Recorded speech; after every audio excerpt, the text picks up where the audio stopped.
bacana. E é um capítulo que nós já estudamos bastante, né?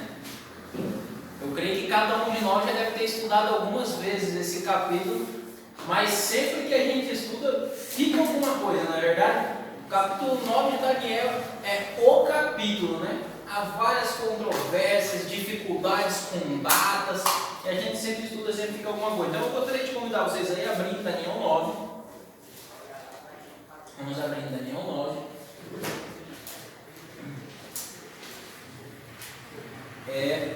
Para nós começarmos o estudo dessa noite. Amigos, como nós temos feito aqui, nós sempre fazemos uma síntese do que nós vamos estudar antes de nós estudarmos, uma vez que não dá tempo de nós lermos todos os versos do capítulo. Mas o capítulo 9 nos apresenta o momento em que Daniel, ali ele inicia, ele está buscando entender mais sobre a profecia. O capítulo 8 termina sem ele entender a profecia e ele começa o capítulo 9 dizendo que ele estava estudando o livro do profeta Jeremias. Ele entendeu que o cativeiro ia durar 70 anos. E aí, a partir do momento disso, desse momento ele começa a orar. Dentro dessa oração, ele começa a confessar os pecados dele, ele começa a confessar os pecados do povo dele. Dentro desse contexto em que ele está confessando os pecados, o anjo Gabriel desce para fazê-lo entender a visão. E aí o anjo Gabriel começa a explicar para ele, e o anjo Gabriel diz assim para ele: olha, 70 semanas estão determinadas para o teu povo, né?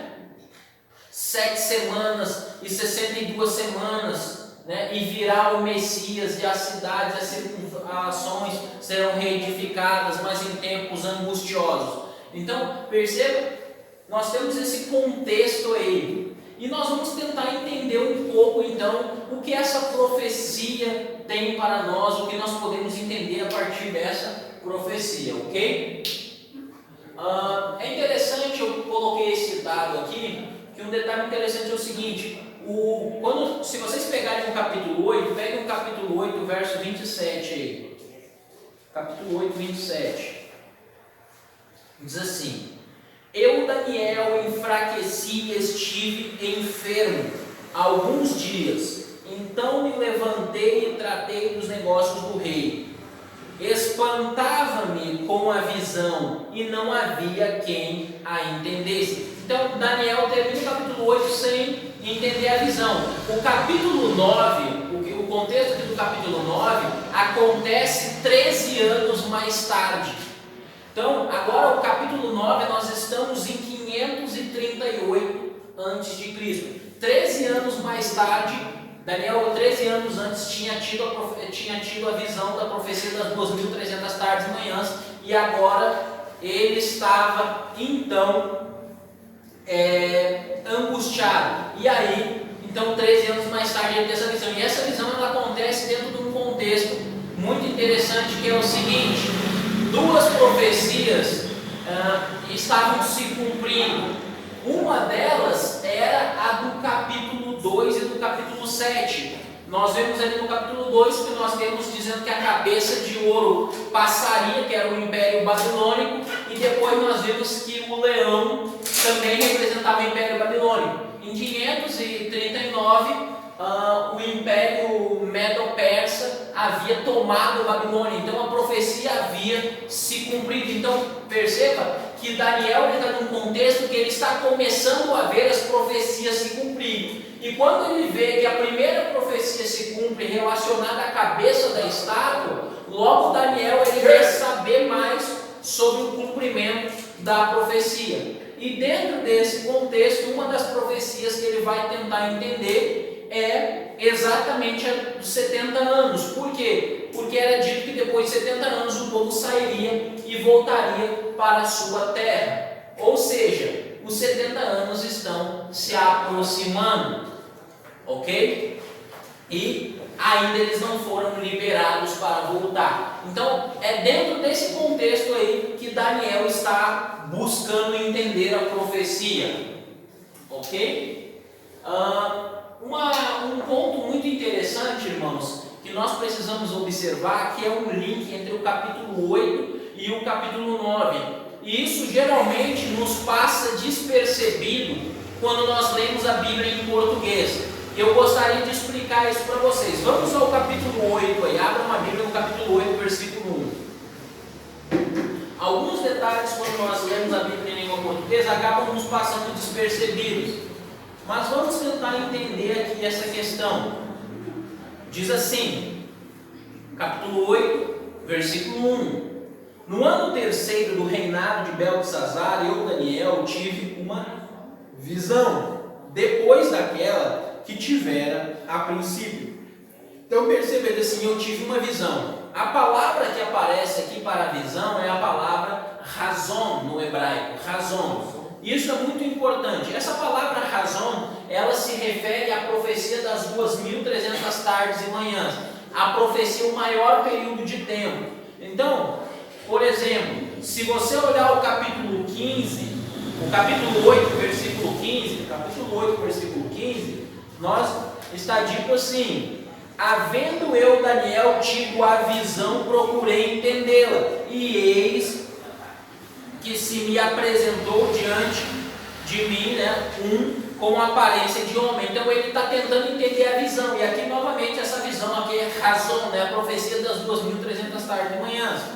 Tanto é que se vocês olharem comigo, o verso 26 do capítulo 8, diz assim: a visão da tarde e da manhã que foi dita é verdadeira, tu, porém, preserva a visão, porque se refere a dias muito distantes. Aqui de novo usa a palavra razão. Então ele diz assim, olha, a profecia da tarde e da manhã, a profecia das 2.300 tardes e manhãs, ela é verdadeira, só que ela é para dias muito distantes. Por que isso nos é importante de compreender? Venha comigo ao capítulo 8, verso 16.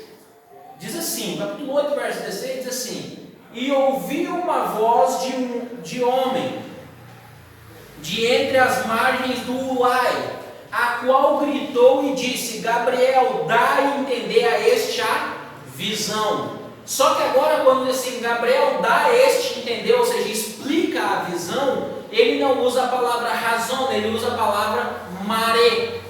Ele está agora, o que Gabriel vai explicar para Daniel não é a profecia das 2.300 tardes e manhãs. Todas as vezes que o capítulo 8 se refere à profecia das 2.300 tardes e manhãs, ele usa o termo razão. Agora ele diz assim, Daniel, dá a entender a este a maré. Essa palavra ela é usada de forma técnica no capítulo 8 para se referir ao período de tempo que é para o povo judeu, para o povo de Daniel. E nós já vamos entender isso um pouquinho melhor. De tal forma que agora vamos ler novamente o versículo 27 do capítulo 8. E ele diz assim: eu, Daniel, enfraqueci e estive enfermo alguns dias. Então me levantei e tratei dos negócios do rei. Espantava-me com a visão e não havia quem entendesse. E aqui ele diz assim: espantava-me com a visão e não havia quem entendesse. Essa palavra aqui que ele vai usar aqui é maré, ou seja, ele não entendeu a maré, ele não entendeu a parte da profecia que dizia respeito ao povo dele, não a profecia como um todo das 2.300 tardes e manhãs. De forma então que agora eu convido vocês aí no capítulo 9, verso 23. Quando Daniel está orando, o anjo Gabriel vem e o anjo Gabriel vai explicar a visão para ele. E aí o verso 23 diz assim: no princípio das tuas súplicas saiu a ordem, e eu vim para te declarar, porque és muito amado, considera, pois, a coisa e entende a visão. E aí ele usa agora o termo maré. Ele vem, Gabriel, quando ele vem no capítulo 9, ele vem para explicar a maré, a parte da visão que se refere ao povo judeu. E que parte é essa? Verso 27 fica claro: 70 semanas estão determinadas sobre o teu povo e sobre a tua santa cidade, para fazer cessar a transgressão, para dar fim aos pecados, para expiar a iniquidade, para trazer a justiça eterna, para selar a visão e a profecia, para ungir o santo dos santos. Então veja, ele diz assim, 70 semanas, Daniel, estão determinadas para o teu povo. Ou seja, desse período de 2.300 anos, desse período da razão de 2.300 anos, 70 semanas estão determinadas para o teu povo. Ou seja, essa parte da profecia para vocês. Gabriel ele veio para explicar essa parte para Daniel. E é essa parte que nós vamos tentar entender nessa noite aqui. Então, pode passar aí de novo. Um ponto muito interessante de nós notarmos é o seguinte: o capítulo 9 de Daniel, ele está baseado em 2 capítulos da Bíblia. No capítulo 25 de Levítico e no capítulo 26. Se você ler o capítulo 9 de Daniel e você ler o capítulo 25 e 26 de Levítico, você vai perceber que Daniel está usando a linguagem de Levítico ali constantemente. E nós vamos entender isso um pouquinho melhor nesse estudo. Como que se dá isso? Pode passar. Por exemplo, o verso 2 começa dizendo assim, vamos lá, Daniel verso 10, verso 2. 9 verso 2, desculpa. 9 verso 2 diz assim: no primeiro ano do seu reinado, eu, Daniel, entendi pelos livros que o número de anos que falara o Senhor ao profeta Jeremias, que havia de durar as assolações de Jerusalém, era de 70 anos. Então veja, 70 anos. Vamos agora a 2 Crônicas, capítulo 36, verso 21. 2 Crônicas 36, 21.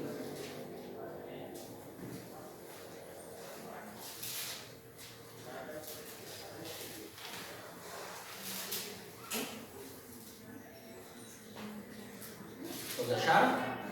Diz assim: para que se cumprisse a palavra do Senhor por boca de Jeremias, até que a terra se agradasse dos seus sábados, todos os dias da desolação repousou até que os 70 anos se cumprissem.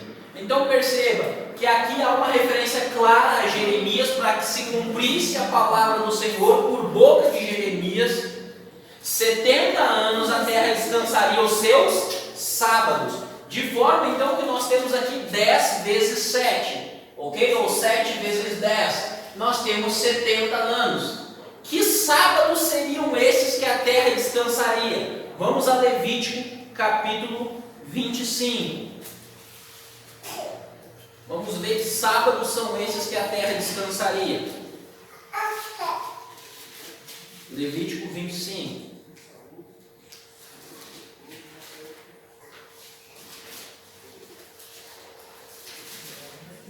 Veja, verso 1, diz assim: disse o Senhor a Moisés no monte Sinai: fala aos filhos de Israel e dize-lhes: quando entrares na terra que eu vos dou, então a terra guardará um sábado ao Senhor. Verso 3: 6 anos semearás o teu campo, e 6 anos podarás a tua vinha, e colherás os seus frutos. Porém, no 7º ano haverá sábado de descanso solene para a terra. Um sábado ao Senhor. Não semearás o teu campo, nem podarás a tua vinha. Então o que aconteceria? O povo de Israel, quando estivesse na terra prometida, deveria trabalhar 6 anos, e no 7º ano eles deveriam deixar a terra descansar. E a maldição da aliança, uma das coisas que nós vamos ver na oração de Daniel, que Daniel menciona que sobre eles estava a maldição da lei de Moisés, por isso que eles estavam no cativeiro babilônico, que foi o nosso primeiro estudo. No nosso primeiro estudo do livro de Daniel, eu havia mencionado para vocês que o povo foi para o cativeiro por causa do quê? Porque quebrou a aliança. Uma das maldições da aliança que está lá em Levítico, no capítulo 26, é exatamente a questão do ano sabático. Se eles quebrassem o ano sabático, se eles quebrassem o 7º ano, eles sofreriam as maldições da aliança. Então veja, quando as 70 semanas elas estão em íntima relação com Levítico 25, do 1 ao 7, de forma então que ali está sobre ele as maldições da aliança. E por que isso é muito importante para nós entendermos? Vamos avançar. Porque a segunda parte, lá no capítulo 9, 24, começa assim, 70 semanas. 70 semanas, se nós formos agora Levítico 25, a sequência no verso 8, diz assim: contará 7 semanas de anos, 7 vezes 7 anos, de maneira que os 7 dias das 7 semanas de anos te serão 49 anos. Aqui nós temos o chamado ano do jubileu. A cada 49 anos, o povo deveria ter um ano que seria o ano do jubileu, que seria o 50º ano. Esse era o ano chamado ano aceitável do Senhor. O ano do jubileu era conhecido como ano aceitável. Esse ano era o ano aonde, se uma pessoa tivesse comprado uma terra de outra, ela devolveria para que a outra pessoa não ficasse prejudicada. Era o ano aonde o pobre, aonde a pessoa que não tinha condições seria beneficiada. Então o ano do jubileu era um ano de caridade ao extremo, podemos por assim dizer numa linguagem simples. Então perceba que você tem aqui 7 vezes 7 vezes 10, 490. Exatamente o que Deus disse para Daniel, quando ele diz assim, 70 semanas estão determinadas para o teu povo. 70 semanas são 490 dias. E é interessante porque ele está baseado no jubileu. E isso nos leva ao seguinte: se vocês olharem o verso 8, no verso 8 nós encontramos o princípio de ano. Olha o que diz o verso 8 de Levítico 25. Vamos ler com cuidado. Contarás 7 semanas de anos, 7 vezes 7 anos, de maneira que os 7 dias das 7 semanas de anos te serão 49 anos. Perceba que ele intercala dias, anos, 7 semanas de dias, 7 semanas de anos.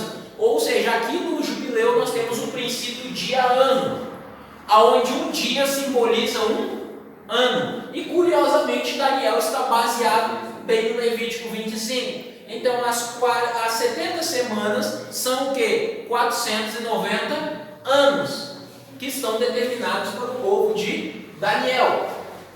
E é interessante porque essa segunda parte, que fala com respeito à vinda do Messias, está associada com o ano do jubileu. E já já você vai entender por que é tão importante entender que essa questão aqui está associada ao ano do jubileu. Vamos agora voltar para Daniel 9. Então eu já demonstrei para vocês os links que existem em Daniel 9 com Levítico 25. Agora vamos dar uma olhada rápida os links que existem entre Daniel e Levítico 26, as maldições da aliança. Então, rapidamente vamos dar uma olhada no verso 11 de Daniel 9. Sim, todo Israel transgrediu a tua lei, desviando-se para não obedecer a tua voz.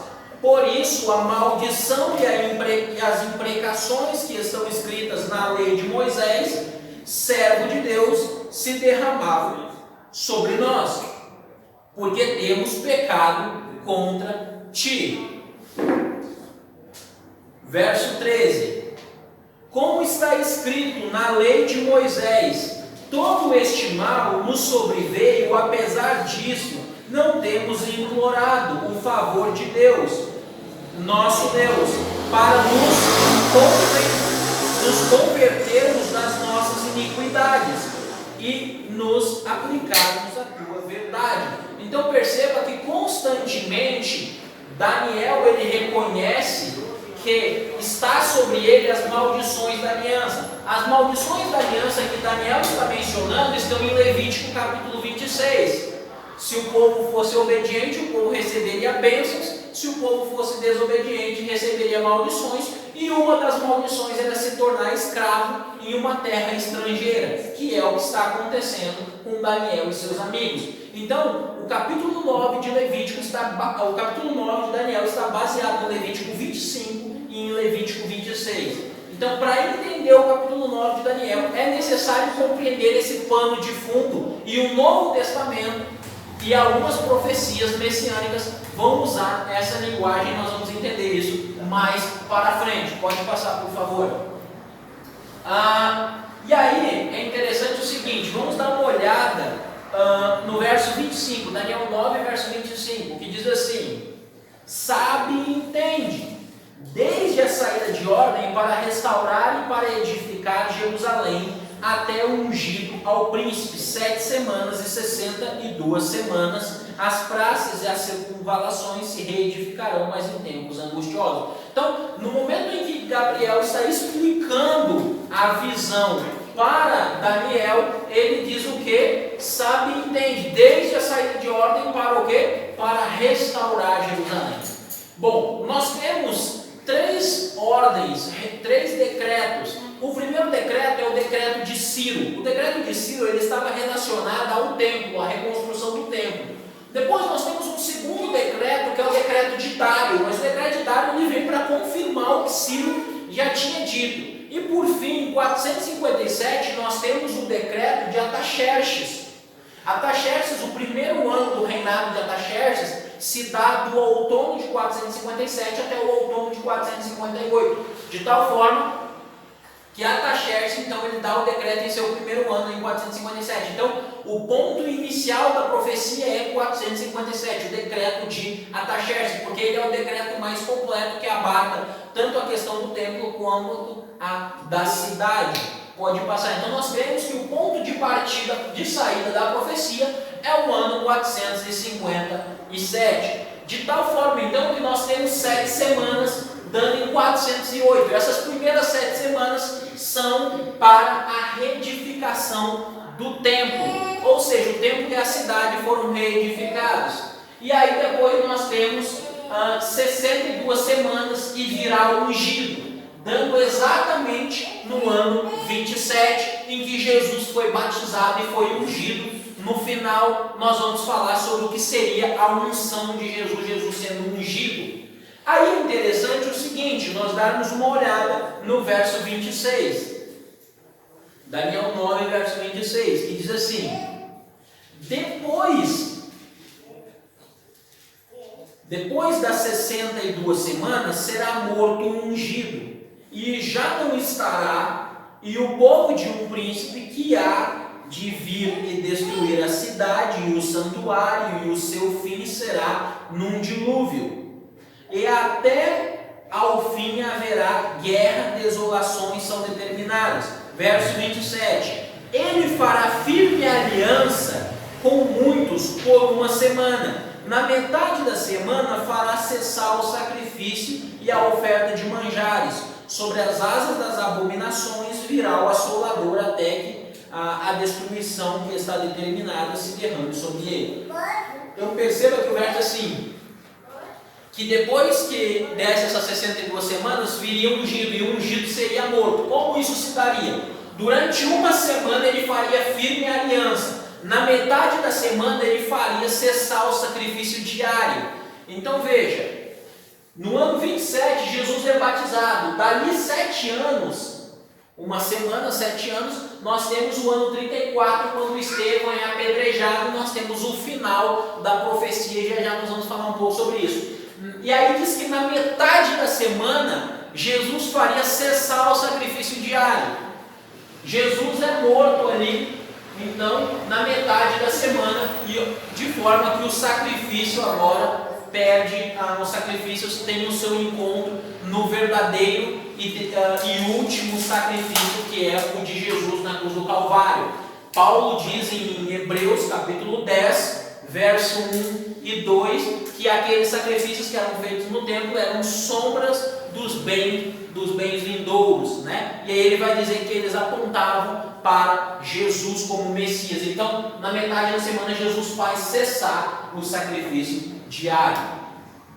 Então, queridos, isso aqui é muito interessante, porque é o seguinte, aqui nós temos alguns pontos importantes para considerar. Veja, era dito que em 490 anos, então, viria o Messias. Por que isso é importante nós notarmos? Alguns textos da tradição judaica nos lançam luz sobre algumas questões.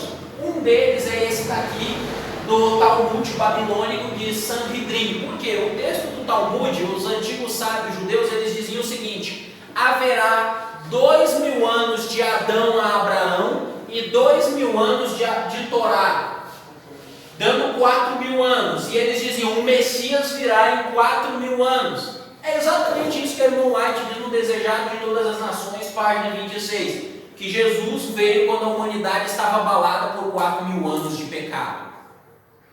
A tradição judaica já dizia isso antes dela, e ela veio e traz essa ideia. Por que isso nos é importante? Praticamente todas as fontes judaicas intertestamentárias, ou seja, antes de Jesus vir, quando eles olhavam para a profecia essa profecia de Daniel, eles falavam do princípio de ano e que o Messias viria em 490 anos. De tal forma que os essênios, a seita de Qumran, eles acreditavam que o Messias viria em 10 jubileus. Bom, nós vimos que Daniel 9 está baseado em Levítico 25 e aquela parte que fala do Messias está baseado no ano de jubileu. De tal forma, então, que eles entenderam que o Messias viria em 10 jubileus, ou seja, 490 anos. Então perceba que as interpretações, elas culminam aqui nessa época, de forma que a própria tradição judaica testifica que para eles a era messiânica começaria exatamente na época em que Jesus veio. Um outro texto muito interessante é esse texto aqui do Talmud babilônico de Yomá 39b. Por que esse texto aqui ele é muito importante, ele é muito interessante? Porque dentro da tradição eles entendiam que existiam alguns elementos que comprovavam que o dia do Yom Kippur, o dia da expiação, estava sendo aceito. E eles dizem que a partir do ano 30, eles dizem o seguinte: 40 anos antes do templo ser destruído, havia evidências de que Deus não estava mais aceitando os sacrifícios. Perceba que a própria tradição judaica diz que 40 anos antes do templo ser destruído, os sacrifícios já não estavam mais sendo aceitos. O dia de Yom Kippur já não estava sendo aceito. Veja, o templo foi destruído no ano 70. Se nós voltarmos 40 anos atrás, nós temos o ano 30, exatamente a época em que Jesus morreu. Será por que Deus não estava mais aceitando o sacrifício?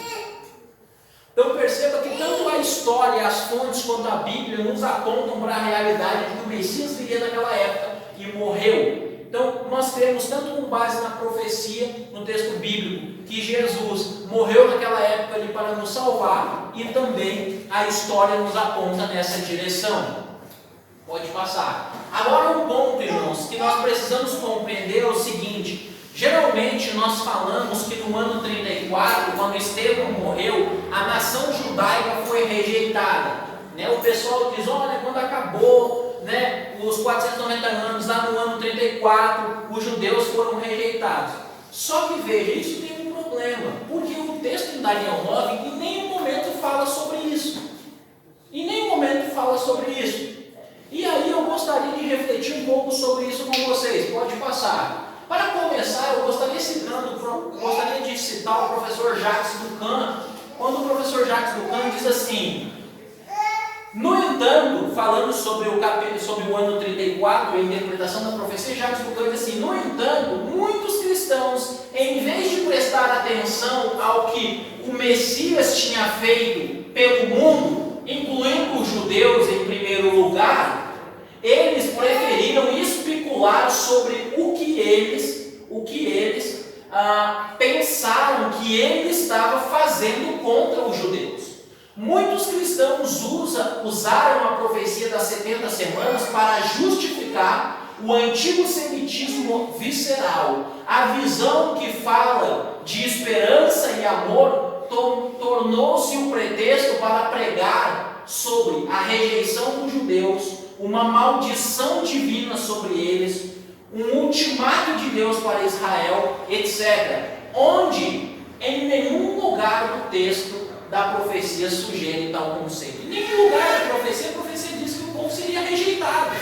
Isso é interpretação que tem um viés antissemita, mas nós vamos avançar um pouco mais e vamos ver um pouco mais. No livro O Mistério de Israel, o professor Jacques Ducan, comentando a mesma profecia, ele diz o seguinte: as 70 semanas não foram determinadas contra os judeus para marcar seu destino ou implicar a rejeição de Israel. O objetivo das 70 semanas é, pelo contrário, as boas novas de salvação dos judeus e do mundo através do trabalho do novo sumo sacerdote. Então, o que ele diz? Ele diz assim, gente, a profecia das 70 semanas, o final das 70 semanas, elas não apontam para a rejeição de ninguém, muito pelo contrário, elas apontam para a graça. É Jesus morrendo. E no final dos 490 anos, quem é que começa a pregar? Paulo começa a pregar para os gentios de uma forma aberta e cada vez mais isso vai ganhando aceitação. Mas vamos dar uma olhada a partir da Bíblia e do dom profético, se o professor Jacques Lugan está certo. Vamos dar uma olhadinha nesse texto de Romanos, capítulo 1, verso 1, capítulo 11, verso 1 e 2. Vamos dar uma olhadinha, vamos ver se o professor Jacques Lugan está em harmonia com a Bíblia.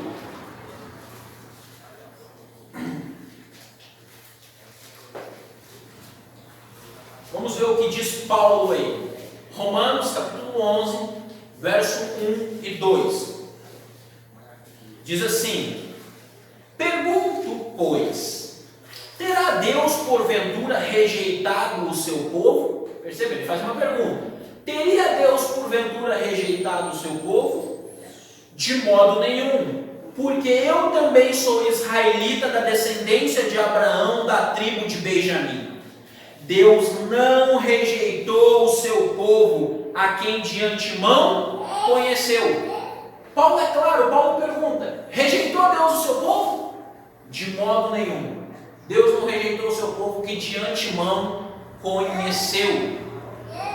E aí qual é a evidência que Paulo usa? Paulo diz assim: eu também sou israelita da tribo de Benjamim, da descendência de Abraão. Ou seja, se o povo foi rejeitado, eu também fui. É o argumento de Paulo. Mas vamos ver o que o dom profético fala sobre esse verso. No livro Atos dos Apóstolos, Ellen White comenta, na página 375, o seguinte: muito embora houvesse Israel rejeitado seu filho, Deus não os rejeitou. Notai como Paulo continua a argumentar: digo, pois, porventura rejeitou Deus o seu povo? De modo nenhum, porque também eu sou israelita da descendência de Abraão, da tribo de Benjamim. Deus não rejeitou o seu povo que antes conheceu. O dom profético também faz a mesma afirmação: Deus não rejeitou Israel. O final das 470 semanas não apontam para a rejeição de ninguém, mas eles apontam para a aceitação, para a graça. Ou seja, o Messias morre para conceder graça a todos que crescem em seu nome. Amém?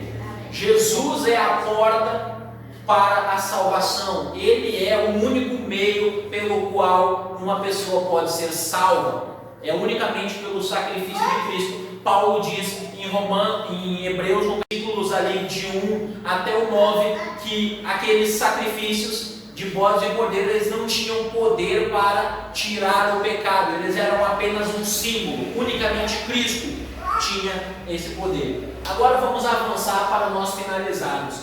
Irmãos, vamos entender por que era tão importante nós compreendermos que o Messias viria num contexto de jubileu. Vamos a Lucas no capítulo 3.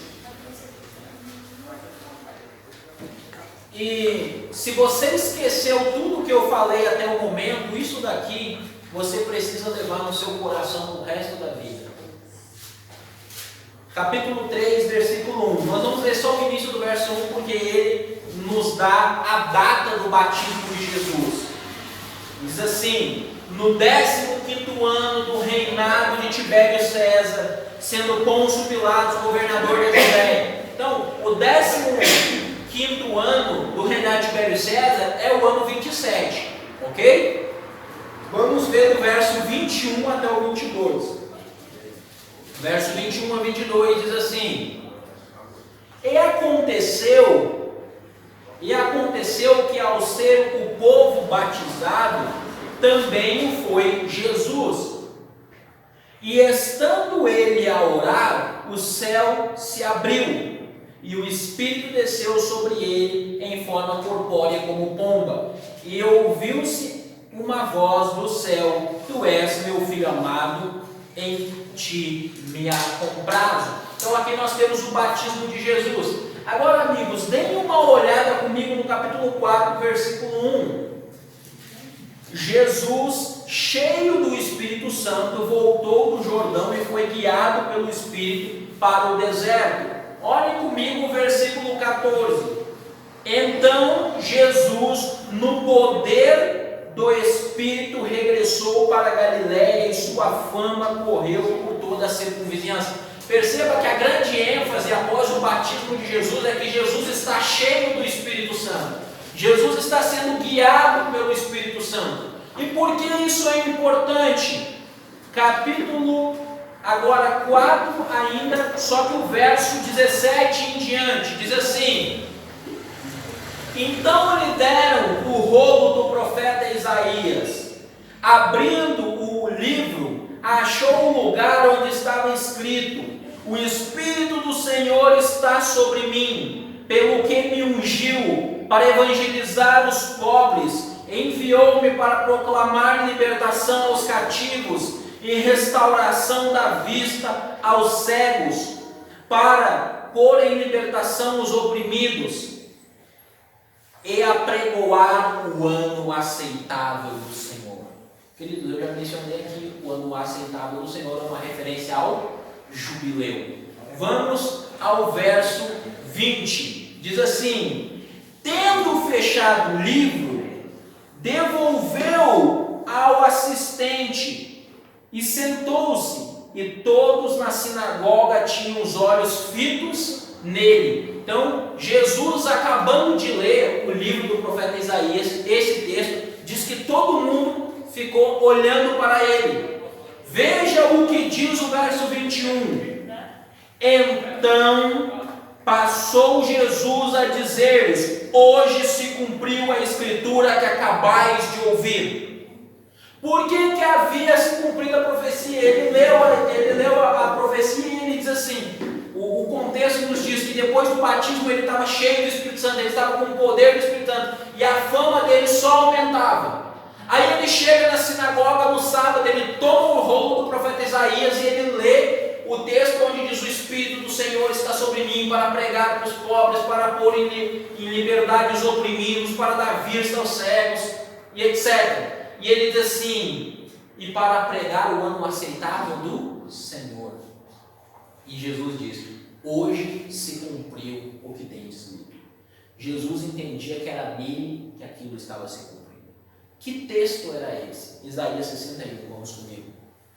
Isaías capítulo 61. Que expressão é essa, o ano aceitável do Senhor? É uma expressão que se refere ao ano do jubileu.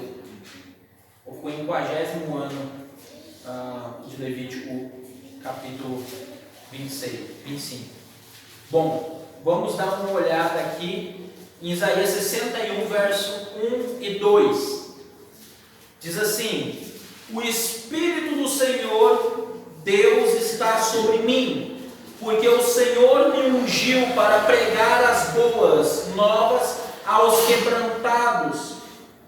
Enviou-me a curar os quebrantados de coração, a proclamar libertação aos cativos e a pôr em libertação os algemados, a apregoar o ano aceitável do Senhor e o dia da vingança do nosso Deus, a consolar todos os que choram.